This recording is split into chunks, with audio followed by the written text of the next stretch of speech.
Hey, brilliant. So, Brilliant. Kelly, John doesn't know who you are, which is really exciting. I don't know who either Kelly is. No, John has no idea. I've decided to surprise John with special guests.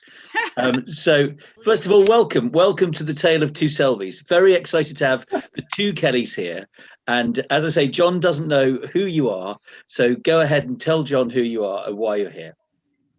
Okay, I'm Kelly McCutcheon. I teach grade 5-6 at Selby Public School in Selby, Ontario, Canada. Oh, I'm here to connect. So excited. And Kelly W. Yes, you get lots of Kellys when you work at Selby. I'm the principal at Selby Public School. Oh, we got a teacher and a principal, Tim.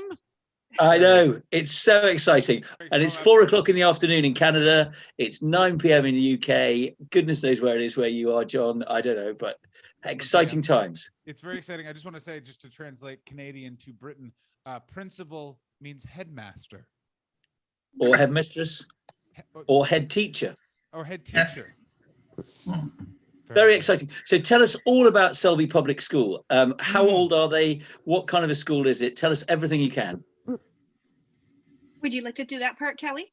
I'll say a little bit because you can talk about living closer to there. I do not live in Selby. I live in Kingston, which is about a half an hour, about 30 kilometers from the school. So it is a rural school, and it's about 5 kilometers-ish from a bigger city called Napanee. And we have students from kindergarten. So that would be I forget what they call that there, but grade or age 3, some of them would be up to, like usually 4 to 5, and all the way up to grade 8, which would be, 13 years old ish. So we have 10 classes at our school. We're a pretty small school. We have about 240 students and, around 20 staff. Yeah. Wow, it's not a tiny school, is it? The village school where I live is 100 kids, so that's Right. Twice as big. So that's very cool. And it's unusual. You go up to how old? 13, you say? To grade 8, yeah. Okay. Lots of our schools do that. In the city, you would see more middle schools. Like you would see more schools that would go just up to grade 6, and then they would go to a different school for 7, 8. That's a little bit more common. But in the country, most of the schools go to grade 8. And, in the city, there's, a couple of different options where you might have more French immersion sites or things like that. There'd be less of those as you get into the rural areas. And tell me, do you know, or as your school, do you study where Selby comes from? Do you know anything about that at all? Do you know what? I don't think so. Kelly can maybe correct me. This is only my 2nd year there. Kelly's been around a lot longer than me, the other Kelly. But no, you know what? We just did do you guys use Kahoot? Do you know what Kahoot is? Okay, so Kahoot is just like an online kind of trivia sort of quiz-ish kind of thing. And so kids really like that because you can make them up yourselves. We actually just did a bit of trivia on our whole school and on our staff. And so I did throw in a couple of questions a little bit about greater Napanee area because the town of Selby falls into that. Mm-hmm. And it's sort of about where it came from and what township it was in before and when it joined the greater Napanee. So we've done a little bit, like really little. And the questions are pretty easy because they're multiple choice. So most people were able to kind of discern which answer was close or correct. So that would be the only thing I would think about it, Cal. That's exciting. So John's running a theory that Selby, Ontario, Canada was also founded by Vikings who got very lost. Yeah. It makes sense. Listen. Kelly Do we think there's any educational basis for that at all? I mean, his catchphrase currently is "research prove me wrong." Yeah, well, and I would like to point out Kingston, waterfront city. The Vikings walked from Kingston. It's only 30 kilometers, a very easy walk if you're a Viking, to Selby. How am I wrong? Why would they call it Kingston if they were Vikings? It would be Koningsby. No, it was named after Eric Kingston of really, of Oslo. Yeah, of Oslo. I see. Yeah, nice. Nice. I Good. was trying to think of another Norwegian city I've been to. Stavanger. He was from Stavanger, actually. Ah, Stavanger. Yeah. A very fun museum in Stavanger with a They s- two-headed cow. They do have I've been to that museum as well. It's what happens when you do road comedy in Norway and get very bored on the third day and find out the museum's free. Yeah. So Kelly, you actually live in Selby. I think you're, unless Dave, does Councillor Dave Pinnell Jr., does he live in Selby? I'm not sure about that. He's our counselor actually for our area. Yes, I don't know if he lives in Selby. I'm not sure, but he represents our area where I live. I actually grew up in Selby. I went to Selby school as a kid, and now I teach there. Oh, amazing! Wow. So you're our first proper local. This is very exciting. We're really chuffed by that. I have a few local questions. So when did Selby become part of Greater Napanee during that sort of big wave of amalgamation in Canada, when sort of Ottawa went from being sort of one small city surrounded by like 50 other small cities to like, it's all Ottawa now, and the city limits start 90 minutes away from the city? Okay. Yep. So it was during the exactly. So we used to have little sections. There was lots of little towns, and we were in Richmond, and then it all just came under the umbrella of Greater Napanee. Yes. Yeah, and that's interesting. It's called Richmond. Is that Richmond, Yorkshire? I wonder. I'm Is it not named sure. after Richmond, Yorkshire? There's a lot of Richmond in the Ottawa Valley, Kingston region. Like there's always a Richmond Road. There'll be usually a Richmond Hill as well. There's a bunch of different towns called Richmond. Like it's almost as if Britain popped over and named everything. Outrageous. Kelly, just Kelly a little M. south of us are the Royal. Sorry. Oh, sorry. What were you just saying? a little south of us are the Empire Loyalists, and a lot of them. My internet is unstable.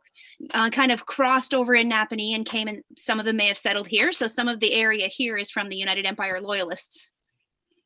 Oh, so it would have been during the American Revolution. They would have crossed the water and just gone. Yeah. Oh, Tim. I don't know this history. This is new to me. So I'll give you a gloss. So basically, if you're in Kingston, where Kelly W lives, America is, you can get to America by basically going across the right bit of water. It just depends on which bit of water you're doing. I've got the map. I'm on that. So during the American Revolution, there's people that are pro-empire or against the empire being you. The people that were with the empire. I mean, not all me. I can't take the full rap for that. I'm just saying. I mean, a little bit maybe, but not the full thing. Well, it is. I mean, officially, it is the official coat is red. Yeah. Just saying. I mean, it's because it stands out. Yeah, but in the snow, which was important. So the emperor loyalists knew we need to get somewhere where this coat stands out. We'll head north, and that's what they headed north, crossed all the water, and went, this looks good. And then they met a bunch of Scottish people that were like, hey, we're here too, and the weather's even worse than back home, so we love it. And then that's Canada. And so that whole region. And that's so Kingston. The thing I know about Kingston is what you've told me, which is it's got a fort in it.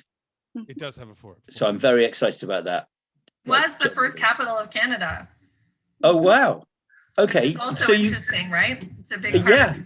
Of some would say that's a more important fact than the one John managed to tell me, that it has a fort. He seems to have omitted telling me it was the first capital of Canada. Didn't know that till just now. I think back in 1841, before Confederation, which was in 1967, which is actually when we became Canada, I think. But I don't know if I think it changed over then to Ottawa. Wow. It was around then, yeah, because Ottawa then became Bytown. There was a whole thing because basically a bunch of cities went, well, we're number one. And Sir John A. Macdonald, who was a prominent drinker and lawyer in the region, just went, we're going to put it in Ottawa because it's a logging center, it's on a river, and it's equidistant between Montreal and Toronto, which it's not, by the way. Is there a lot of logging in that area of Canada? Is that a thing? There was. There was. Okay. Yeah. Because what would you say now the major industries in Selby are, besides educating youths? There's a factory nearby. Goodyear Tire set up a factory here, so that employs, I think, a lot of the probably the most, and then it's just lots of little businesses and stores and restaurants. Lovely. Wow. And what was it like growing up there? Was it really classic Canada upbringing, or did you enjoy it? I did. I lived in the country, still live in the country. It's very rural, so we know our neighbors. There's when I grew up, I think the population of Selby was 100. So there was one little store in the middle with a gas station. I worked there, so I think I knew everybody that lived in Selby and the little surrounding area. And there's a ball diamond there. Just a quaint little place. What make of gas station was it? Oh, I can't remember. Was it a Drummond's gas station? It was not. I don't think it was Drummond's. No, and it was just an independently owned store. Can't remember what kind of gas we sold. That's the only gas station I know about, and it's only because John told me. So that is the extent of my knowledge of gas stations. I don't know that one. I'm from Ottawa. I'm from Ottawa. It's the weird thing about Ottawa is that it has its own gas station chain, and I can't for the life of me figure. It's a very beautiful that portion of the world, the Ottawa Valley. It has sort of a lot of. It sort of has quaintness, but also has a lot of weirdness. And I'm I grew up there, so I'm utterly fascinated by things like no other city has its own gas station. Like, why would you? That doesn't make sense. You wouldn't expand a very lucrative business. They're like, no. One city, so I keep looking for Drummond gas stations. Now, what do either of you have sort of, and Kelly W probably less so because you've only been working in the town for 2 years, but do you have any sort of historical information, Kelly? How have you seen the town changed in sort of, from the span of working at that gas station to it seems like from what we can tell on maps and stuff like that, it's a much more fuller community and stuff like that. How have you sort of seen it change in your time there? Selby, it's still quite a farming community. It's still small. I mean, lots of houses have gone up, but it's still country. It's still rural. It's still quaint. Everybody knows everyone. The Christmas concert at our school is the highlight of the entire year. That we get the gym and the lobby and the parking lot full of people. Craft sales, little local things are really important.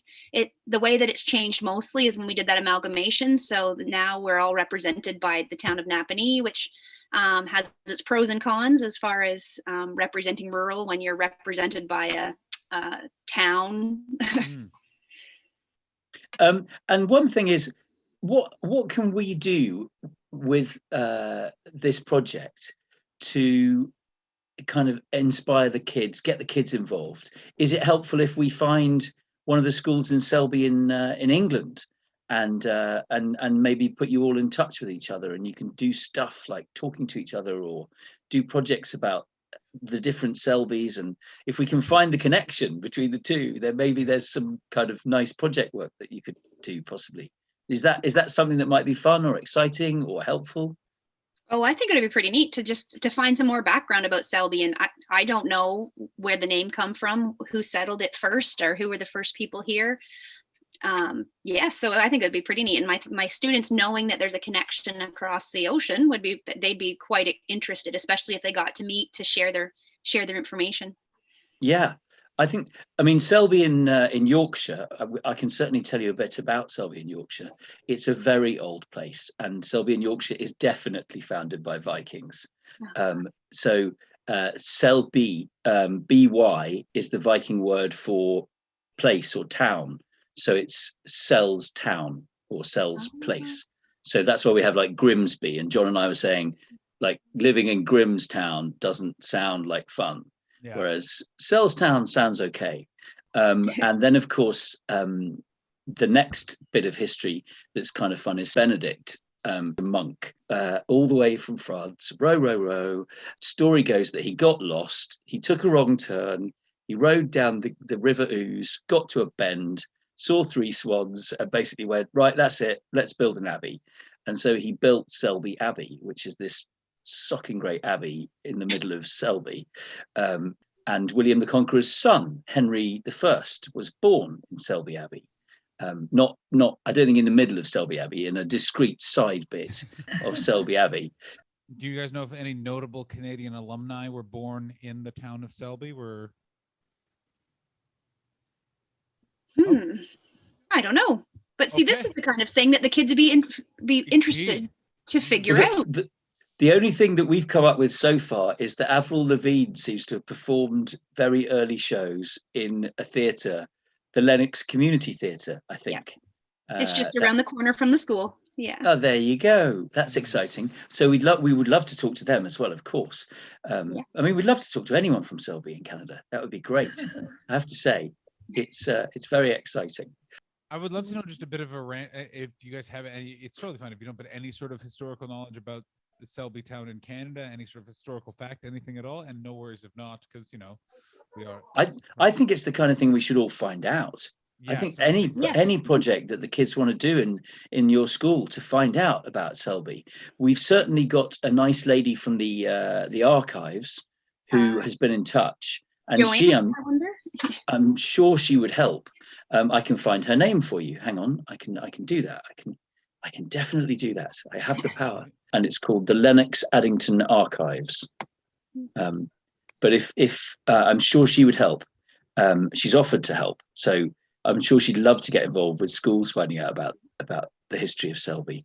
So we really don't know very much at all about the history of Selby, or why it's called Selby, or how it came to be called Selby. And we'd love it if the kids want to get involved in being the detective wing of this whole plan, in finding out where it is and what it is. And of course we can come on and talk to them. We can come on a Zoom call and say, please help us. We need to know. We want to know. We want to find out all about it. That would be wonderful if you would come on and share with them and just tell them about the project, and then that would get them really excited. Oh, we'd love to do that. I'm also just thinking, just in the area, my aunt, her husband's family had farmed here for generations. And I know there's other families around that have been that same way. They've lived in Selby for generations. So for my kids to interview them and just see what they remember from what has been passed down. That would be great. And also let's get their surnames, because I've got a thought in the back of my head that at some point we're going to find a surname that is going to be the link. I think it's going to be somebody. It might not be, just a guess, but I think there's going to be somebody that is somehow going to link the two up. Some family is going to, I think, be important. So let's get some surnames, because I think they'd be kind of important too. John, do you have any more questions for? Oh, I've got one. To work at the school, do you have to be called Kelly? Yes, that was going to be my next question, actually. There's another Kelly that works there. One of our custodials, our head custodians. So. There's 3 Kellys. That's like brilliant. 3 Swans in Selby, Yorkshire, 3 Kellys in Selby, Canada. Perfect. I think that's how the Vikings actually found Selby, Ontario, Canada. Is they wandered around a river for a bit and then found a fork in the road and said, "One day 3 Kellys will teach here." That's right. There's lots of Sarahs as well. There's lots of Sarahs. Mm-hmm. So. Brilliant. There you go. Sounds like I'm talking to a lot of Kellys, a lot of Sarahs, and then just one Meredith to really spice up everything. You know what I'm saying? And I think there's a church in Selby in Canada, isn't there? Yes, a United Church. A United Church. Okay, that's good. It's good they're united. They should be. And do we know? Never really got off the ground. Do we know anyone there that we can talk to as well? Because I know that there's Selby Abbey would love to talk to somebody in Selby Church in Canada as well, and try and. I'm sure I could tell you the name, and I could even pass it along to him. The minister's wife, who works there, used to work at Selby, and she just lives around the corner. Oh, Mike Putnam is the pastor's name. Okay. And there's lots of congregation members who have been there since their grandparents and great grandparents went there. It's been there for a long time. This is not a question, but more of a statement. It's very convenient doing one of these kind of projects with 2 small towns, because what email doesn't work, it actually is just finding one person, and they just, as we've slowly been doing these interviews, they just go, "Oh, I'll just walk down the street and tell him." And I was like, man, I miss Canada sometimes. It's like, well, you're looking for Mike? Well, you got to go to the LC around 5, pal, and then he'll be there. When I worked at a little store in Selby, that's how every morning at about 5, all the farmers would come. And so I'd hear all the local talk, because all the farmers got together and talked for an hour before they went to do their chores. I grew up, because I lived with my grandparents. I grew up thinking that adult men had to get their hair cut every day, because that's just where my grandfather went to go hang. It was all of his friends just at the barber shop, and they just sit there. I thought he had to get a haircut every day. And I'll tell you, I was a lot older than I want to admit, until I figured out, I was like, oh no, he was just seeing his friends. I was 28 years old. Anyway, I don't think I have any questions. I'm very excited that we've made this connection. I think that this is a fun project to try and get off the ground. I look forward to partaking in the, what was it, the kazoo? What was the Kahoot, son of a gun. In a nice Kahoot battle about all of the history of Selby, Ontario that we unearthed. Tim, any comments? No, I think it's very exciting. I might try and reach out to some schools in Selby in Yorkshire and maybe try and put them in touch with you guys. But anyone you can think of that we can talk to in Selby would be great, because I think there's already seemingly we talked to the council, as you know, and then we talked to the council in Selby, and it seems like they want to talk to each other as well. So that there's a lot of really nice sort of things that seem to be bubbling away. But I really would love the kids to get involved in finding out the history, because that would really help us generally. Really exciting. Really exciting. Is there anything you want to ask us? I was just going to mention, we right now are teaching online. So we're doing remote learning. So if we do meet, we don't know how long it'll be. So it might be just all the kids on their little screens from home, but we can still make that work. You would just join in like this. That's absolutely fine. In a way, it might even be better, because then they can see us and we can see them more clearly and easily. You know, that's definitely possible. Well, thank you so much for I'm so pleased to talk to both of you. Lending us your time, and we will obviously be in touch with all of this information and more great stuff. Wonderful. Oh, it's so lovely to talk to both of you. I'm so glad you got in touch. Thank you for coming. Thank you for talking. And we'll speak to you soon. Thanks so much. Thank you. Take care. Bye. Bye. Bye. There you go, the Kellys. That was brilliant. That was brilliant. Hey, John. Excited? Very excited. Very nice little bits of information. A lovely little bit of cultural background, and potential for children to do our work for us. All things I'm in favor of. So excited about that. So excited about the school getting involved. Kids getting involved. How exciting is that? It's great. Exciting. Again, my biggest concern with this initially was there would be nothing to connect the towns and no one would get back to us. And now I'm liking how it's slowly growing, how some people on these calls are more passionate than others, of course, because, you know, some people like history. So it's very interesting. I also like how we're finding locals now, because I think that that's going to be the key, because that's who's going to sort of, I don't know. It's just, this feels like a fun project. It's a nice ray of light. We have just opened up the potential to have an army of researchers. I mean, no research project has ever suddenly got 200 researchers in one phone call. And no one knows computers more than these kids. They'll set us up with a TikTok. Well, I hope so. I mean, that would be amazing. I mean, they did say that the younger end of the school, is 3. So I'm not sure how tech savvy. I mean, I may be wrong. You know. What they lack in research ability, they make up for looking quite adorable, just holding glasses. Oh, join us again on A Tale of Two Selbys, when we will do more fun like this. That was really great. I'm very excited. And